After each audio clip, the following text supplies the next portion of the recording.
Welcome to another deep dive, and this one is going to be pretty fascinating. Yeah, it's going to be a wild ride. So you sent in, this material about Dan Winter and his work, and we're going to deep dive into that today. And I have to say, I'm ready to have my mind blown. Yeah, I think we're all in for that. All right, so, it seems like Dan Winter's work is all about, the science behind remote viewing, and can you talk a little bit about that? Like, what's the overall gist of it? Yeah, so instead of relying on these kind of like mystical explanations, right, he's really grounding this in physics and electrical engineering.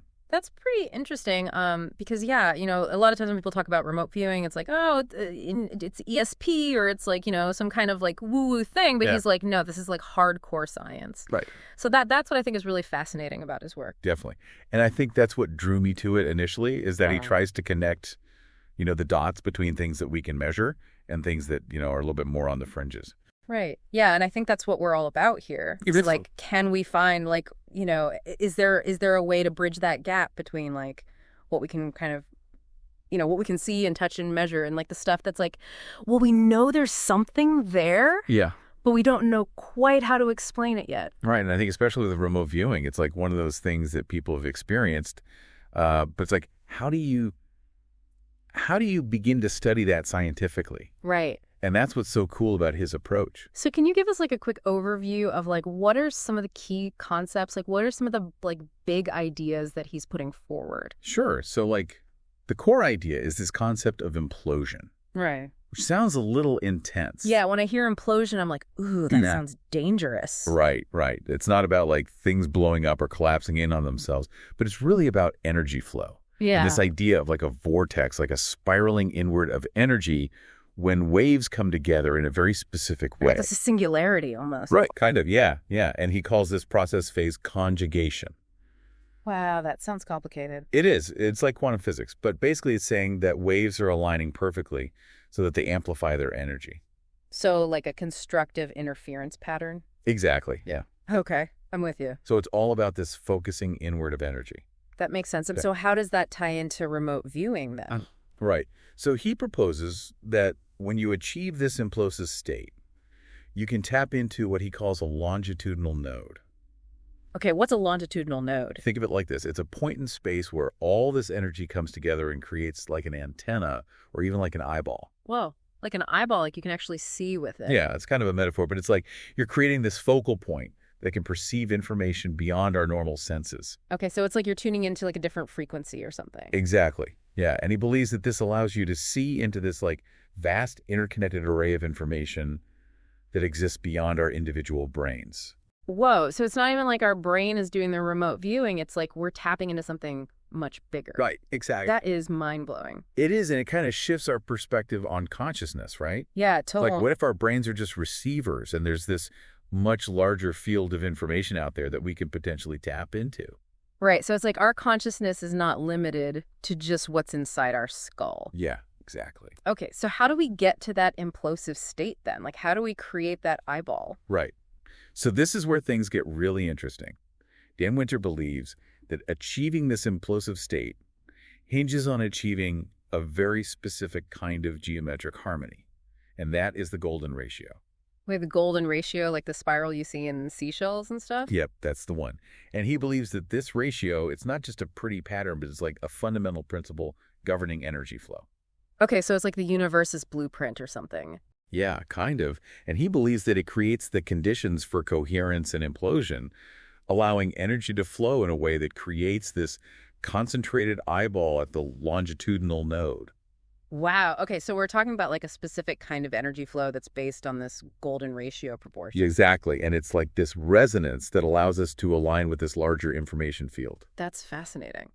All right, so we've got implosion golden ratio and this idea of a longitudinal node. Are there any other big concepts we need to understand? Yeah, there's a lot more, but one that I think is particularly interesting is the role of obelisks. Obelisks, like the ancient Egyptian structures. The very same Dan Winter believes that these structures, especially when they're positioned at magnetic line crosses, might actually amplify this implosive effect. So they're like giant antennas for consciousness. Yeah, kind of. And he even worked with a colleague named Tony who experimented with building obelisks and measuring their effects. Wait, so they were actually building obelisks Yeah, it's pretty wild. And Tony even claimed that he could use this technique with a crystal to, like, push his intention into water to help his sick girlfriend. Whoa, hold on. So he was like healing people with crystals and obelisks? Yeah, it's definitely pushing the boundaries of what we typically think of as science. No kidding. So are That's we right. saying that the ancient Egyptians were like masters of remote viewing? Well, that's one of the theories Dan Winter explores.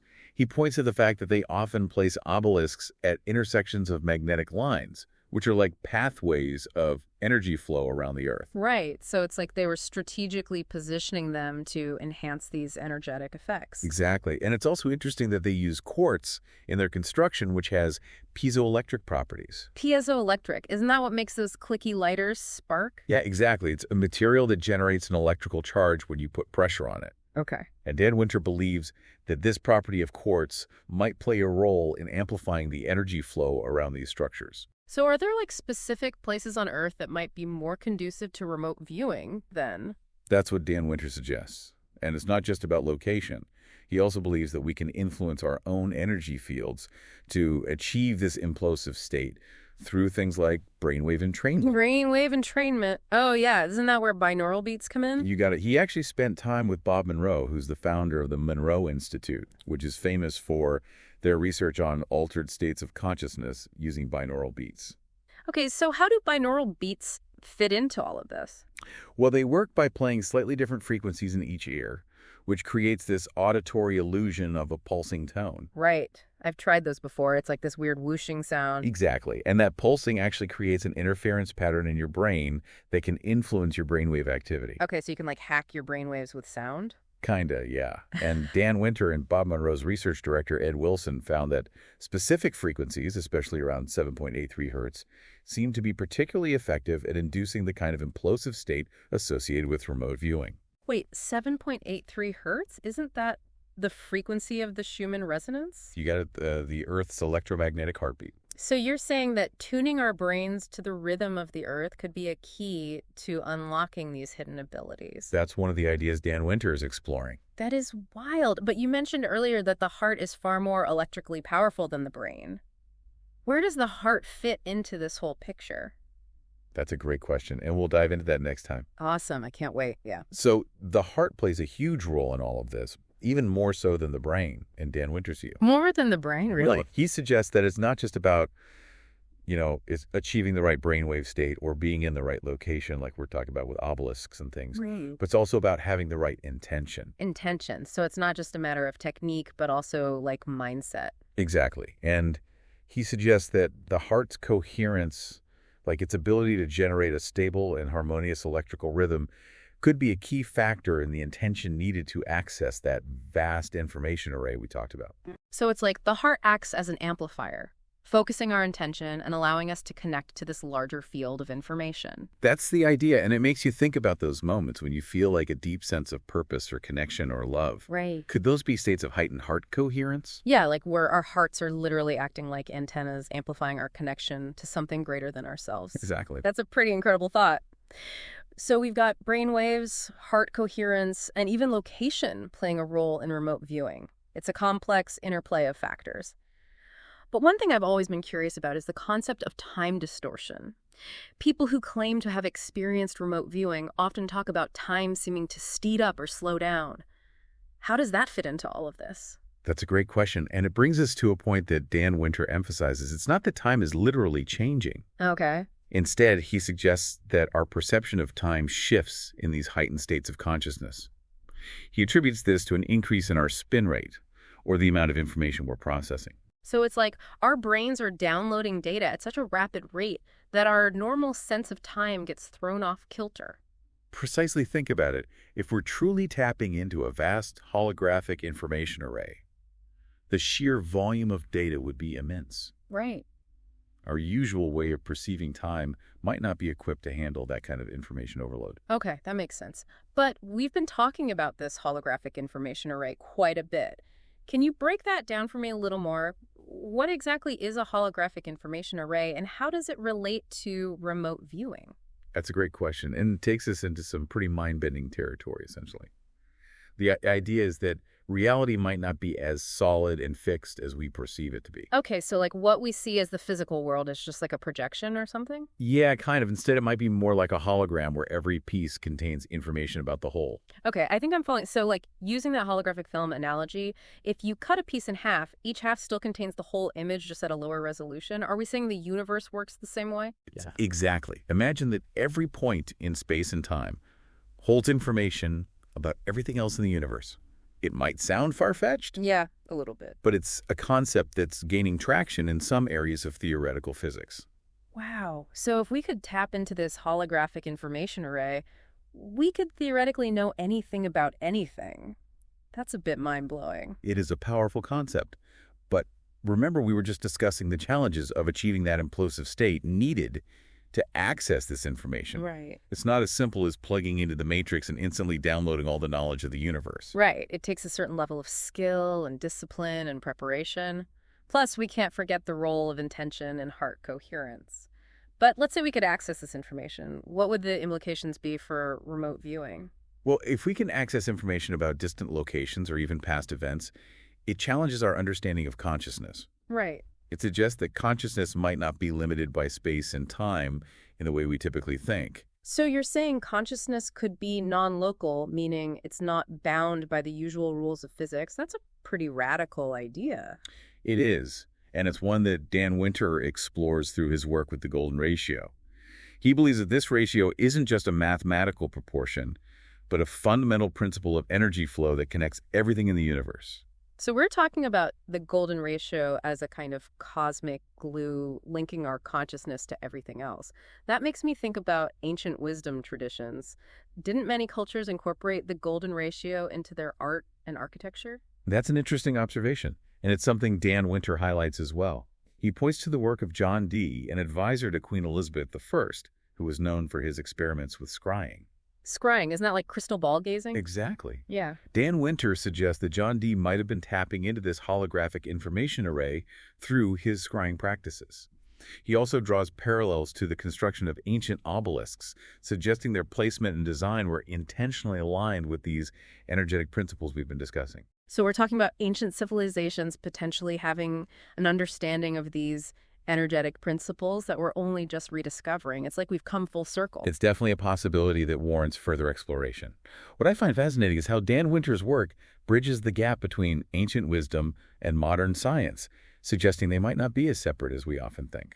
It's like he's giving us a new lens through which to view the world, one that combines science, spirituality, and ancient knowledge. It's definitely a lot to take in. We've covered a lot of ground in this deep dive, from implosion and golden ratio harmony to obelisks and the holographic information array. But let's get practical for a second. If someone listening is intrigued by all of this and wants to explore these ideas further, what would you recommend? That's a great question. I think the first step is simply becoming aware of the potential of your own consciousness. Pay attention to your intuition, your dreams, those moments of insight that seem to come out of nowhere. So cultivate that sense of inner knowing, like tapping into that gut feeling we often ignore. Exactly. And there are practices that can help enhance this, like meditation, spending time in nature, or even something as simple as paying attention to your breath. Right, practices that help quiet the mind and allow us to become more present and attuned to our inner landscape. Precisely. And then, if you're feeling adventurous, you could explore some of the techniques we discussed, like binaural beats or experimenting with quartz crystals. There are lots of resources available, but it's important to approach these things with a discerning mind and a healthy dose of skepticism. Good advice. It's easy to get swept up in the excitement of these ideas, but it's important to remember that we're still in the early stages of understanding all of this. Absolutely, but that's what makes it so exciting. Yeah. We're on the frontier of exploring the potential of human consciousness, and there's still so much more to discover. So what does this all mean for someone like me or anyone listening who might be fascinated by remote viewing but also a little skeptical? Is there a way to reconcile these seemingly opposing views? I think the beauty of Dan Winter's work is that it encourages us to question our assumptions about reality and the nature of consciousness. Whether or not you fully embrace the idea of remote viewing, his insights into the power of intention, heart coherence, and the interconnectedness of everything are worth exploring. It's like he's offering a new way of seeing the world, a way that blends science and spirituality. He's pushing the boundaries of what we consider possible. Exactly. And even if some of his ideas turn out to be incorrect or incomplete, the act of questioning and exploring these possibilities can be transformative. Right. It can open us up to new ways of experiencing the world and our place within it. You know, when we started this deep dive, I thought we were just going to be talking about remote viewing. But we've explored so much more: the nature of consciousness, the power of intention, the mysteries of the golden ratio, and even the potential for human connection on a level we can barely comprehend. That's the power of a deep dive. Yeah. It's about following the thread of curiosity wherever it leads. And as we've seen, those threads often intertwine in unexpected and fascinating ways. Absolutely. So if there's one key takeaway from all of this, what would it be? If we connect this to the bigger picture, I think it's this: we might be far more powerful and interconnected than we realize. Our hearts, our minds, our very consciousness might be capable of things we've only begun to imagine. And if these ideas resonate with you even a little bit, it's worth exploring further. Maybe try some of the techniques we talked about, like meditation or listening to binaural beats. Pay attention to those moments of synchronicity, those glimpses of something beyond the ordinary. Exactly. Be curious. Be open and see what you discover. It really is amazing to think about, all these potential abilities we might have within us. It is. And, that brings us back to something we touched on earlier, the idea of time distortion during remote viewing. Right. People often talk about time speeding up or slowing down. I'm still not quite sure how that works. Well, remember how we talked about the spin rate increasing as we process more information? Yeah. Dan Winter suggests that this heightened spin rate actually changes our perception of time. Okay, so it's not that time itself is changing, but our experience of it shifts. Exactly. It's like when you're engrossed in something you love and hours seem to fly by. In a state of heightened consciousness where you're potentially processing tons of data from this holographic information array, it makes sense that your perception of time might warp. Right. Like our normal frame of reference for time is designed for a much slower pace of information. Precisely. And this all ties back to the idea that we're just scratching the surface of understanding human consciousness. If we can access information beyond our normal senses and experience shifts in our perception of time, who knows what other abilities we might have. It's a little daunting to think about, isn't it? It is. But that's what makes this exploration so compelling. Dan Winter's work opens up all these possibilities and encourages us to keep asking questions, to keep pushing the boundaries of what we think is possible. It's a good reminder that there's always more to learn and more to discover, both within ourselves and in the world around us. Absolutely. And who knows, maybe what seems like science fiction today will be totally normal tomorrow. Well, on that note, I want to thank you for guiding us through this deep dive into Dan Winter's work. It's been fascinating, and I know our listener has a lot to think about. It's been my pleasure. I always enjoy exploring these unconventional ideas. And to you listening, thank you for joining us on this mind-expanding adventure. Yeah. We hope it sparked your curiosity and inspired you to see the world and yourself with fresh eyes. Maybe Dan Winter's theories resonated with you, or maybe they sparked a whole new set of questions. Either way, we encourage you to keep exploring, keep questioning, and keep pushing the boundaries of what you believe is possible. Until next time, stay curious.